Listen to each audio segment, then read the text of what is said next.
Hello and welcome to the Reviews Brothers. We are back looking at hidden gems for the PlayStation 1, games that you may have missed or overlooked as they were a bit generic looking or sounding, or maybe they just didn't get the best reviews, but are actually still good fun to play, even if they aren't groundbreaking. This time round we're on the letter N, and we'll take a look at 10 games that you might want to check out, or maybe not. Now, how about I shut up, you press that subscribe button, and we take a look at some games. First up is Nanotek Warrior, a 3D rail shooter where you take control of a ship that is travelling along some tube things and has to shoot or avoid just about everything you see. In terms of story, to be honest, there isn't really one. There is a brief mention of nanotechnology and rebelling, so I can only assume that this is a sort of cross between Inner Space, F-Zero and Tempest. You control a ship that is constantly moving forward. You can adjust your speed to go faster or slower, as well as rotate around the tube that you're travelling on. You also have a laser with unlimited ammo, and you can jump. As you're travelling along the tubes, you'll see loads of enemies and hazards. You'll need to destroy enemies and use your pretty nimble ship to dodge anything that can't be destroyed, but it's not as easy as it sounds. Thankfully though, that is by design, and not because of anything really bad. The controls are solid and responsive. With a bit of practice, you'll be able to shoot enemies and avoid their attacks quite easily. You do have a shadow, which is handy for judging the distances of your jumps. Along the way, you'll find extra weapons which do have limited ammo but are pretty powerful, like homing rockets and even more lasers. You'll also see some yellow tokens. These restore your life.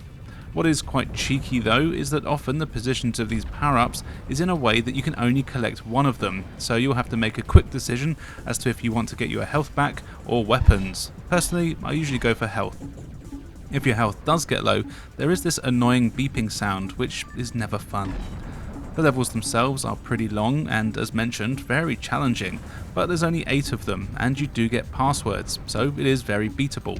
The levels are also quite windy, and the amount of obstacles and enemies can make it hard to avoid most enemy attacks, but it's definitely not impossible, and you'll learn the level layouts the more you play. Overall, this is a very simple game, but it's also pretty damn addictive. The frame rate is very smooth, and the game looks decent enough with some cool effects here and there. Worth a look if you like shooters.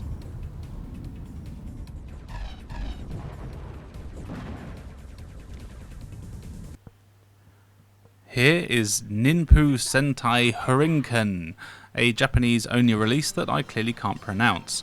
It's based on the Ninpu Sentai series, I believe. Now, I've never seen that series, but it seems to be one of the ones that Power Rangers is based off of, with a trio of teens doing weird Japanese stuff and fighting monsters, in what I'm assuming is a weekly show.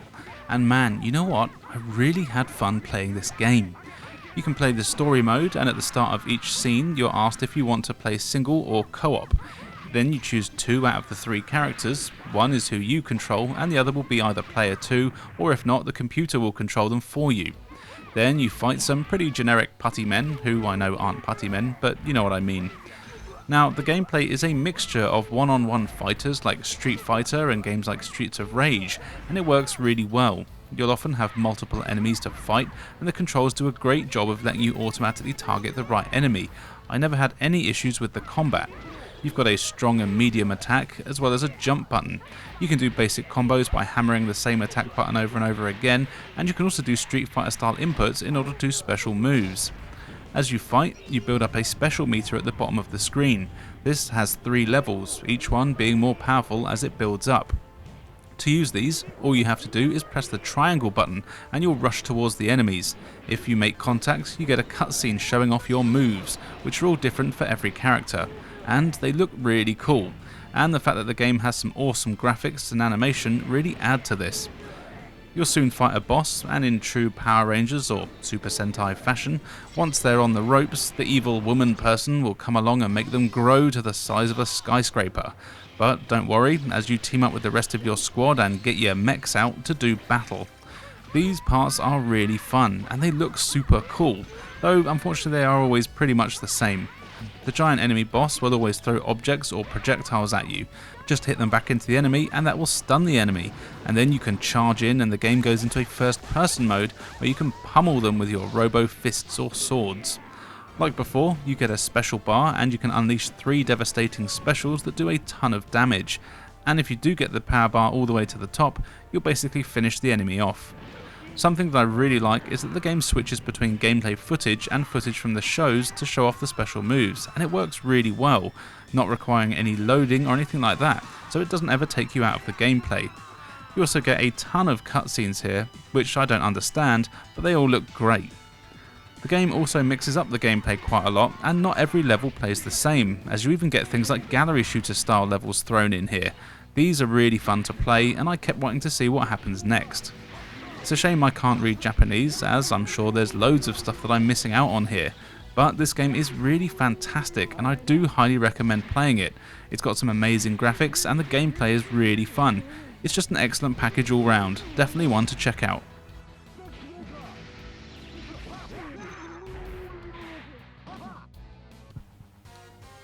If you like more traditional beat 'em ups, you might want to check out Neketusu Oyako, another game that I can't pronounce.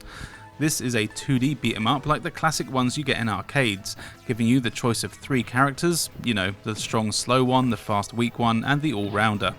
It's the usual story of naughty gangs that need a few punches to the face to sort out, but the game throws in some crazy settings to help it stand out.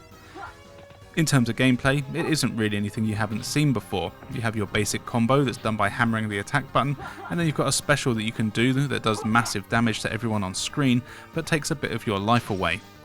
The game will scroll a bit on the levels and then freeze in certain places while a bunch of enemies show up and you have to punch them in the face. Once they're dealt with, you'll rinse and repeat. You do start off with the standard street levels, but a lot of cool stuff does happen that you don't always see, like signs falling over and crushing you, or things in the background happening that actually affect the gameplay, or enemies here being able to find and use guns. These do have limited ammo though, and you can luckily steal them. There's plenty of hidden stuff in the levels too, and you'll find them by smashing items. Here you'll find things like health or items or just points. The 3 characters are all okay to play as, though I did find the hit detection was a little bit off here, and your attacks can easily be interrupted by the enemies, no matter who you play as. Also, picking up items is needlessly tricky, as you need to be right on it, though your character will still do the animation of picking it up when you're not in the right place and just not pick up the item. This leaves you open to attack and is kind of annoying because it's the same button, so you can be trying to punch someone in the face, but instead your character tries to pick up a brick or something like that off the floor, but just doesn't. The dodgy hit detection is especially noticeable when you're against the bosses, who are always cheap in games like this anyway, and while they're still perfectly beatable, I did feel like it took away more damage than it should have done most of the time. Something I really like here are the levels themselves. Though they're all kind of similar, they do some strange things like having you eaten by a whale and having to fight your way out. This is something you don't see too often, and it's kind of funny. Graphically, the game isn't particularly impressive, and it's not far off what could have been done on the 16-bit systems, but I do always have a soft spot for 2D games on any system, so I really enjoy how it looks. It's also not the hardest game out there either. In fact, you actually get unlimited continues, so it's pretty damn easy really, though I did die a fair bit. Annoyingly, you can't change your character between continues, which should always be an option for games like this if you ask me. Overall though, this is a fun beat 'em up, and it's good to waste an hour or so with when you just want a simple button masher.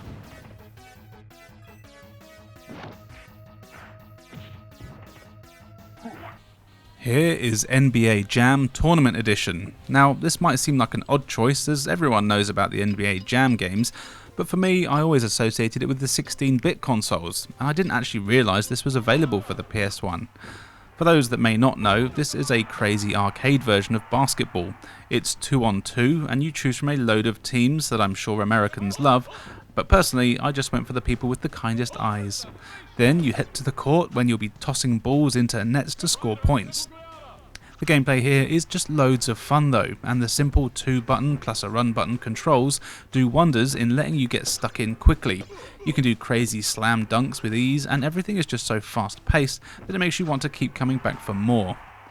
Graphics wise, I really like the simple cartoony style, as it means the game is always running at high speed. The characters are all caricatures of their real life counterparts, but it suits the mad gameplay on offer here. Also, the announcer is just awesome and never gets annoying when screaming about people being on fire. It can be a tough game though, and I have always found in this series that it can be a case of whoever gets points first tends to be in the lead for the whole game.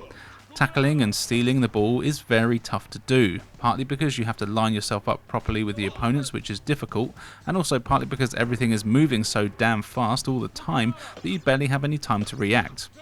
Of course, the computer opponents don't have this problem and are very good at stealing the ball, the points, and probably your woman. Still, I did manage to get some nice 3-pointers, and I did win about as many games as I lost, and I don't really think that games are that fun if you win every time you play, so the challenge is welcome. I do think that it could have benefited from being a bit further zoomed out though, so you could see more of the court. Where this game really shines though is in multiplayer, and here you can play it with up to 4 friends. Well, with up to 3 friends I suppose, as you'd be the 4th person, as long as you've got the multi-tap as well. And it's where you'll have the most fun. It never gets old, and this is one of those games you can play for hours and just never get bored. If you haven't played an NBA Jam game before, then this is a very good place to start.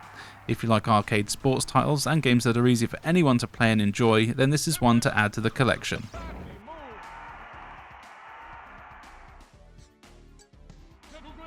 Here is Nicktoons Racing. Shockingly, it's a kart racer starring all of your favourite characters from the Nicktoons cartoons.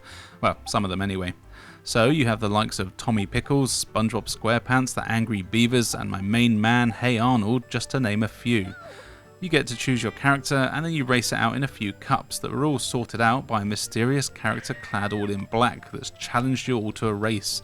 You need to win all the cups so you can unmask the bastard and find out who he is. Or maybe she. You have a handful of cups to race on and they're all pretty good fun. There's a nice variety of tracks and they're all based on the worlds of the characters that they're from. Of course they are. As it's a kart racer, the worlds are also littered with weapons that you can use to slow down your opponents or give yourself a boost. Of course the other racers can use these too, and actually they're a real pain in the ass a lot of the time. They're very tough and rarely make a mistake. Also, when you are hit with a weapon, it seems to take forever for you to be able to start moving again, and there isn't much in the way of rubber banding here, so catching up after making a few mistakes is really difficult. It meant I spent a lot of the first few hours losing a lot and having to replay the same tracks over and over, though I never got that fed up with it. Thankfully, the controls are decent, so I rarely felt that they were a problem. On the tracks, you'll also find these little orb things, which act as your boost. Collecting them builds up the meter at the top of the screen, and that's how much boost you have to use. Annoyingly, the other racers can collect these too, meaning that they disappear for a few seconds, and if you're close behind someone, they'll often take the lot and boost away, leaving you with no way of catching up. Graphically, the game is alright, the characters all look okay, but a little weird as a lot of cartoon characters do when they make the jump to 3D for the first time. But it's not terrible, and the bright colours and interesting track designs help keep everything interesting. There's a few characters and tracks you can unlock here too. This is all done by finishing the cups in first place on various difficulties, and it does of course add to the replay value. It's always fun to play a game like this with friends as well, and it's got a good multiplayer.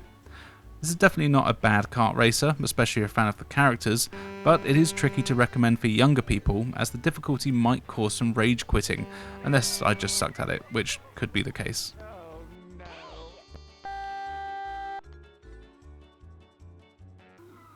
Let's get spooky now with Nightmare Creatures.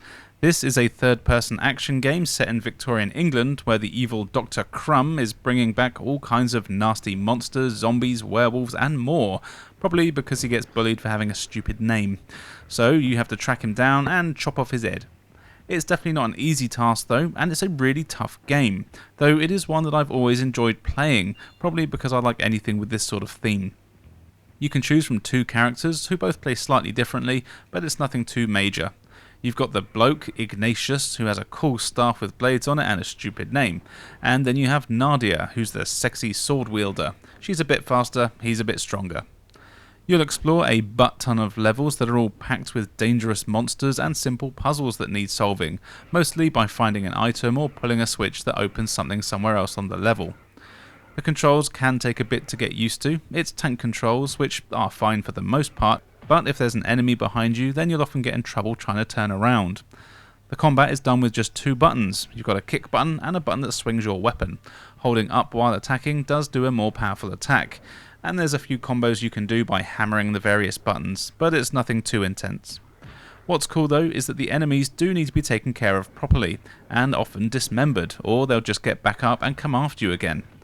You'll also find extra weapons and items in the levels, things like guns, bombs, extra health and powerful lightning. These are all single use, but often kill enemies with one hit, so they should be used when you're in a bind. Choosing and using these are all bound to the shoulder buttons, and it can be annoying trying to find the item that you want to use while you're being attacked by a giant monster. Also, the hit detection can be a bit rough here, coupled with some lengthy attack animations. It does make combat quite difficult. My biggest bit of advice for the game is to make sure you learn to use that block button. It'll be your best friend, and counter-attacking is essential if you want to survive. You can't just ignore enemies here either, as there's a bar on the left hand side of the screen that decreases when you aren't fighting enemies. If this runs out, then you die, which, I'll be honest, is a bloody stupid mechanic. It's basically a timer that you refill by fighting. I'm sure there's a story reason here, but it still sucks. As mentioned before, there's a ton of levels here, maybe in fact too many, but you can save your progress and there's also passwords, so you won't have to start from the beginning every time. Also, the characters' levels are similar, but there are slight changes in the terms of the order you play them and the layout. It's nothing major, but it is enough to warrant a couple of playthroughs. I do really like how the game looks, and I'm a big fan of the character and enemy designs. Slicing a zombie in half never gets old. While this is definitely showing its age, I would say it's still worth a try if you can handle the challenge and like spooky games. It's one of those games that I'd kind of like to get a remake or remaster to iron out some of the issues. Maybe it's one for those Night Dive Studio legends.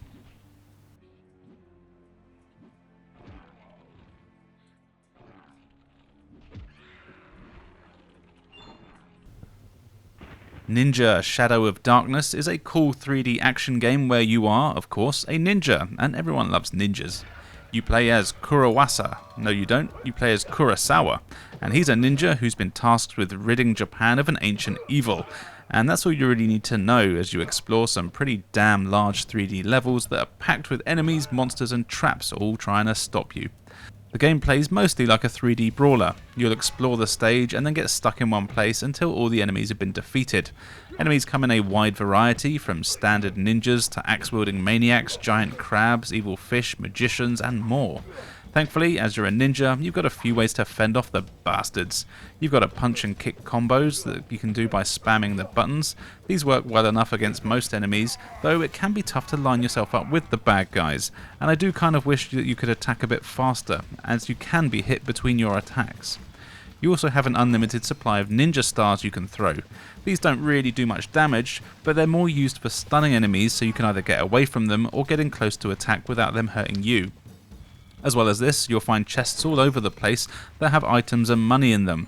The items are for things like bombs and traps that you can lay for enemies, and you can use the money in between levels to buy new items and restore lives and health. And this is a handy thing, as the game is a lot harder than I thought it was going to be, but it's not an unfair challenge. There's always a ton of enemies around, and they do take quite a few hits to take down most of the time. It is easy to get surrounded, so, much like nightmare creatures, make sure you get used to using the block button, as it's a must if you want to survive. You have to be careful on the levels themselves though, as they're full of traps that'll do you in pretty quickly. There's spikes all over the place as well, and you get spinning blades of death, fire pits, and big bodies of water you can drown in, because ninjas can't swim. These are often coupled with some platforming sections which can get quite tricky, though I did always enjoy the challenge. Thankfully, the controls are decent and responsive enough, so you'll be able to get through after a bit of practice. The levels themselves are pretty large, and it can take more than half an hour to beat some of them. They're all quite varied though, and packed with hidden areas where you'll find other health power-ups and more weapons.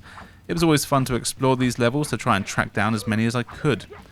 It also looks decent, with some nice characters and animations, and overall it's just a solid package.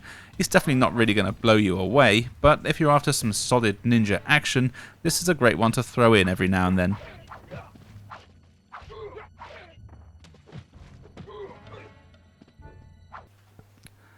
And if ninjas are your thing, then you'll want to check out Ninja Jajamaru-kun Onigiri Ninpouchou, which, it's another game I can't say. It's a cool 3D platform game where you are a ninja, doing ninja things like fighting evil ninjas and sorcerers while collecting things. Now, this actually plays more like a vertical shooter with platforming elements. You are always facing forwards and will follow some narrow corridors filled with enemies and things to collect. You can fire ninja stars as your main attack, and you can throw 2 at a time.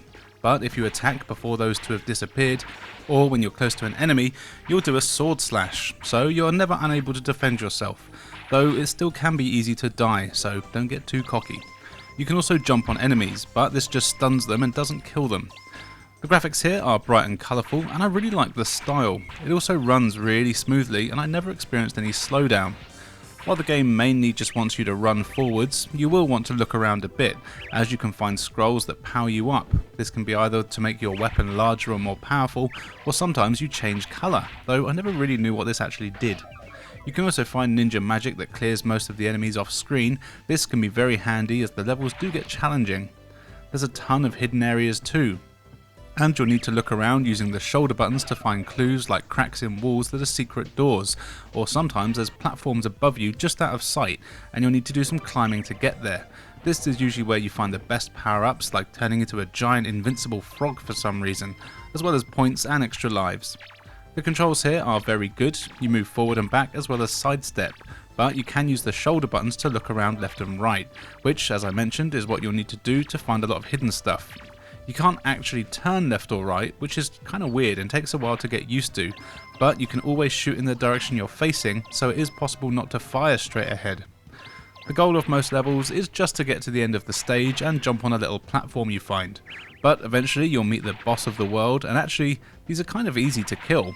All of the ones that I fought took only about 3 or 4 hits to put down, and they had very basic patterns that weren't hard to figure out at all. Which was a bit of a shame, but it did make me feel like a tough guy, or as much as you can when you're playing a cute ninja game anyway. This is a lot of fun. Check it out any way you can.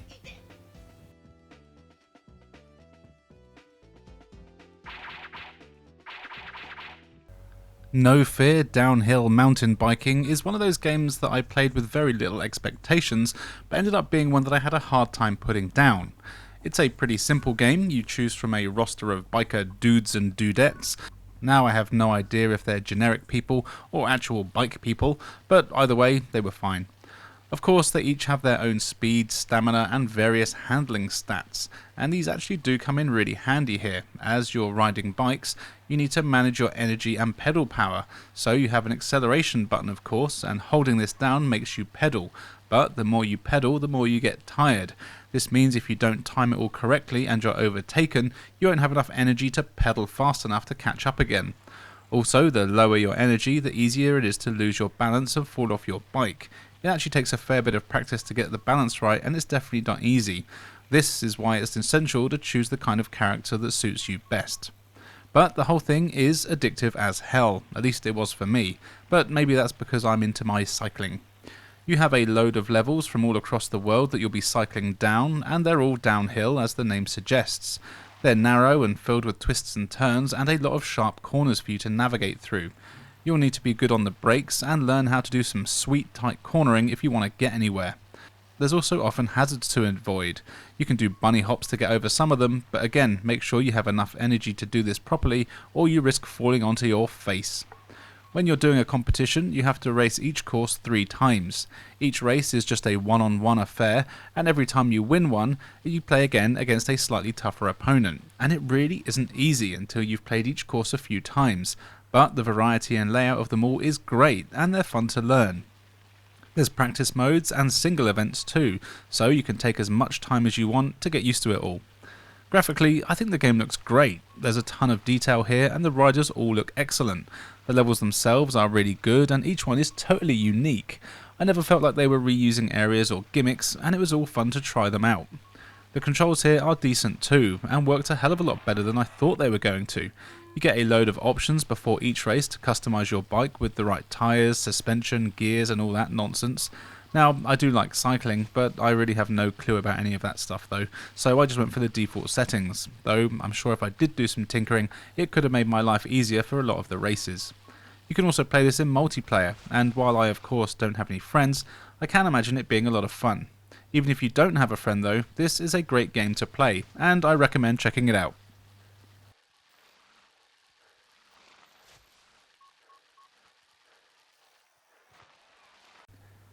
And finally for today, here is Nuclear Strike, a late entry into the popular Strike series that started on the Super Nintendo and Mega Drive, or Genesis if that's how you choose to live your life. haven't said that in a while. Hey Toby.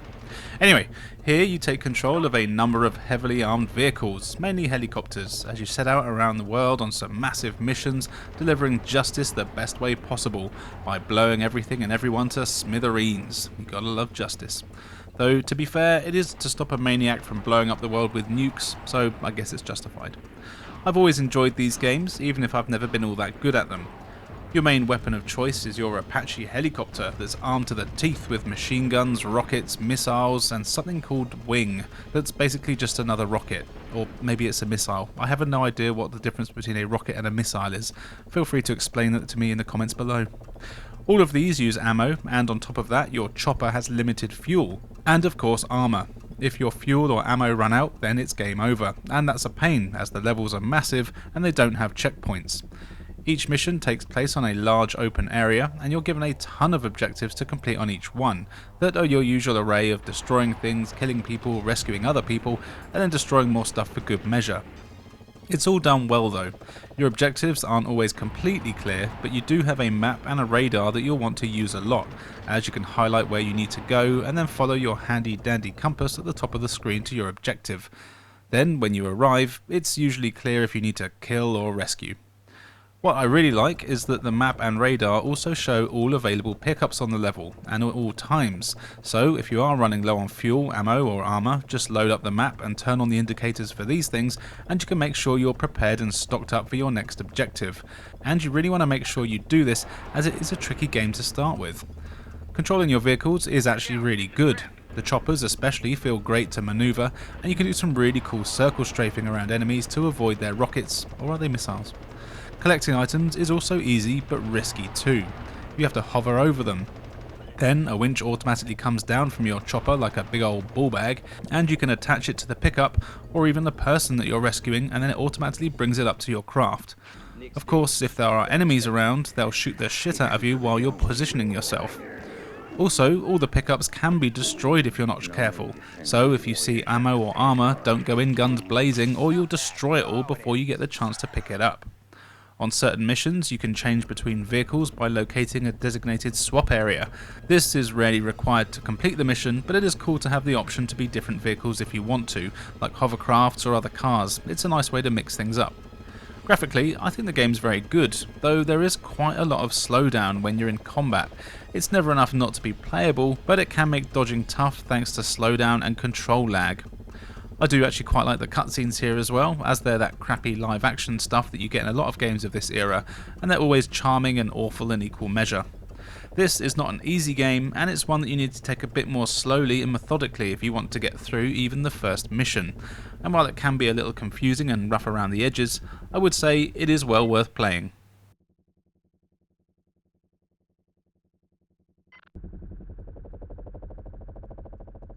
So there you go, 10 games starting with the letter N for the PS1 that you may have missed. What other games could I have included here? I'll be honest, it was quite hard to find any that weren't bloody sports games thanks to the NBA, NHL, NFL, NCAA, and a load of other boring acronyms that I don't care about. On screen now you can see where you can follow me, so why not do so? I've got loads of cool content for everyone to enjoy. Now, what's left for me to say is thank you for joining us, and we'll see you next time.